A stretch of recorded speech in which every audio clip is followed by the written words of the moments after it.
2024-এর উচ্চ মাধ্যমিকের রেজাল্ট কিন্তু অলরেডি প্রকাশিত হয়ে গেছে। আর তোমাদের জানিয়ে রেজাল্ট কিন্তু মোবাইলের মাধ্যমে স্টুডেন্টরা দেখছেন। স্কুলে কিন্তু এখন দেওয়া হচ্ছে না মার্কশিট। সো আমরা বিভিন্ন পাড়ায় পাড়ায় যাচ্ছি। উচ্চ মাধ্যমিকের স্টুডেন্ট যারা রয়েছে তাদের বাড়ি বাড়ি গিয়ে জিজ্ঞেস করবো তারা কেমন কি স্কোর করলো, কেমন কি পজিশনে তারা রইলো, সেটাই আজকে জানবো। তাই আমরা বিভিন্ন পাড়ায় বেরিয়ে পড়েছি। তো চলো দেখে না ভিডিওটি। আর অবশ্যই ভিডিও ভালো লাগলে লাইক সাবস্ক্রাইব করে দিও। একজন স্টুডেন্টকে পেয়েছি, তো কেমন কি স্কোর করলো সেটা জানবো। তুমি কত পেয়েছো তুমি জেনে নেবো। 350। 350, একটু ক্যামেরা দিয়ে দেখে দাও। তোর প্রাপ্ত নম্বর 350। যেহেতু তোদের মার্কশিট দেয়নি সেহেতু তোমরা দেখতে পাচ্ছ এখানে মোবাইলে দেওয়া আছে, স্ক্রিনশট দেখিয়েছি তোমাদের। তো তোমার নামটা কোথায় জেনে নেবো। বর্ষা অধিকারী। বর্ষা অধিকারী, তুমি কোন স্টুডেন্ট? বিরোহী নেতাজি বিদ্যাভবন। বিরোহী। তো এই যে নাম্বার পেয়েছো, এই নাম্বারে তুমি কতটা খুশি কি বলবে?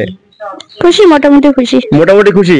তা তুমি কি এরকমই আশা করেছিলে নাকি এর থেকেও বেশি আশা করেছিলে যে আরো বেশি হবে নাম্বার কোথাও? আরেকটু আশা করেছিলাম। আর একটু আশা করেছিলে।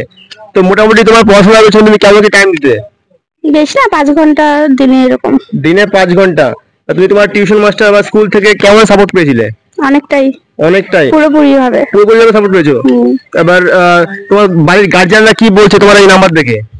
গার্জিয়ানদের সাথে এখনো দেখা হয়নি। এখনো কথা হয়নি, তাই তো? আর ফ্রেন্ড সার্কেল থেকে কি কি বলছে সবাই? সবাই খুশি। সবাই খুশি। ওকে, চলো ধন্যবাদ তোমাকে। আমরা বিভিন্ন পাড়াতে গিয়েছিলাম স্টুডেন্টদের বক্তব্য শুনতে, তারা কেমন কি স্কোর করেছে। বাট তোমাদের জানিয়ে রাখি যে অনেকেই কিন্তু আমাদের লোকালে যারা ছিল তারা ম্যাক্সিমাম সেকেন্ড ডিভিশন পেয়েছে, যার কারণে তারা কিন্তু রাজি হয়নি ক্যামেরাতে আসতে। তাদের রেজাল্ট খুব খারাপ হয়েছে। তো আমরা একজনকেই দেখাতে পেরেছি যে নাকি একটু মোটামুটি ভালো র্যাঙ্ক করেছে, 350 তোমরা দেখতে পেয়েছো। তো ভিডিওটি এখানেই শেষ করতে হচ্ছে, যেহেতু আর কোনো ক্যান্ডিডেট পায়নি, সবারই র্যাঙ্ক খারাপ। তো দেখা হচ্ছে নেক্সট ব্লগে। ততক্ষণের জন্য সবাই ভালো থেকো, সুস্থ থেকো।